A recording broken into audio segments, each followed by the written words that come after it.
black hole in the public finances. And before anyone says, oh, this is just performative or playing politics, let's remember the OBR did not know about it. They wrote a letter setting that out. And they didn't know because the last government hid it.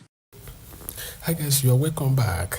Now, Tinubu is in trouble because the UK, they are now fully involved in the matter. Don't forget that Nnamdi Kanu is a British citizen, and now the UK, they are fully involved now, and which is a very big trouble for Tinubu because he would be punished for all that he has done. Before you proceed, we want to make this passionate appeal. Please, today is your first time of coming across with this channel. Kindly subscribe to it. Click the like button and drop your comment below because we bring every trendy thing to you. Thanks for watching. Now let's go into the full story. Don't forget that recently the federal government, they wanted to negotiate, they opted to negotiate for the release of Nnamdi Kanu. But you remember that Buhari and Malami, they collided with Kenya government to illegally arrest Nnamdi Kanu. But now the Kenya, they vindicated him. And now Tinubu is running up and down because he's afraid of punishment.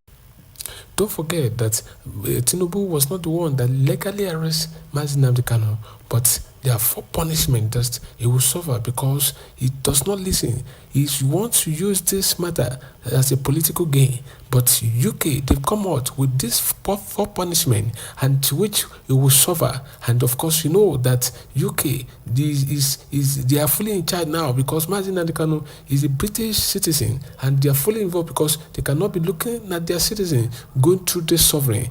But before we go ahead with the revelation of this 4 punishment, we want to show you the one video, and after that we now come back and show you the punishment that Bola Ahmed will suffer from the UK government. Thanks for watching, and please don't forget to wait to the end. Nnamdi Kanu. We've all heard what the Minister of Works, the ex-governor of Ebonyi State, Dave Umahi, said that that the federal government will be looking at negotiating, you know, with for the release of Nnamdi Kanu, you know, and all that. And it personally didn't go well with me because he made that statement and it looks as if the federal government will be doing Nnamdi Kanu or the Igbos a favor by negotiating for his release. The truth is that Nnamdi Kanu was kidnapped from Kenya. He was abducted illegally, brought back to Nigeria, tortured, detained for over 3 years illegally because Nigeria even lacked the jurisdiction to try him because the way they brought him back was illegal. If you go down to my video, I said it here in my video. I listed the procedure step by step on how to bring back people from another country, and Nigeria never followed that process. Malami, who was the then Attorney General for the Federation, did not follow the process, and I think Malami should be arrested. Now, having said that, what Dave Umahi is saying about negotiation didn't go down well with me because you're not doing Nnamdi a favor.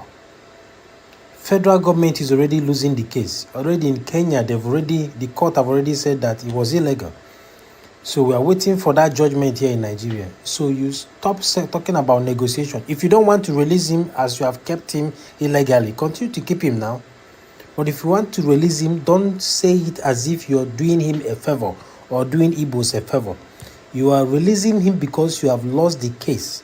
And you are going to pay him whatever the court or the system asks you to pay him as federal government. You have lost the case because that guy never had any case with the federal government. Whatever he did according to his right. And he will always win if you have good judiciary. Well, I'm glad he's even making that statement because it always shows that that statement is like covering face, trying to cover their face in the name of releasing Nnamdi Kanu. And one thing I wouldn't like is federal government trying to use it to play politics to see if they can get sympathized by the... I'm not sympathizing with anybody. I know for a fact that Nnamdi Kanu was never guilty of all the charges that was brought up by the federal government and the DSS. So there is no sympathy. If you release him, that's on merit. In fact, you have to pay for detaining him for 3 good years. Imagine detaining somebody for 3 good years and you find out and you saw that the person is guilty. So what are you going to do for those 3 years? You have to pay him. You need to compensate him. You should be talking about how much you're going to pay Nnamdi Kanu for the damages you have caused. Is it his health? All the things you deprived him. So let's get straight to the punishments awaiting Tinubu if he fails to release Nnamdi Kanu. Number 1, violation of international law and human rights. Let's read it out. Extraordinary rendition. The United Nations Working Group on Arbitrary Detention, UNWGAD, ruled in 2022 that Kanu was unlawfully abducted and repatriated from Kenya to Nigeria without due process. This violates the International Covenant on Civil and Political Rights, ICCPR, UN Convention Against Torture, his right to a fair trial as a UK national. Now the risk to Nigeria's global legal reputation is continued defiance of UN rulings could isolate Nigeria diplomatically, lead to sanctions, and damage its credibility in international courts. Tinubu should take note of this number 1. Number 2, strain on UK-Nigeria diplomatic relations, bilateral tensions. The UK Parliament has criticized Nigeria's handling of Kanu's case, and a lack of compliance could damage security and economic cooperation. Possible diplomatic consequences. 1. Reduced British aid or development cooperation. 2. Denial of visas or travel restrictions on Nigerian officials. 3. Freeze of joint programs which contains military, education, legal. Now we head to number 3. If Kanu's detention is proven to be unlawful and persists, targeted sanctions may follow, which contains 1. Freezing assets of key Nigerian officials. 2. Travel bans. 3. Restrictions on trade or security supports. Now let's head to 4 of the punishments awaiting Tinubu.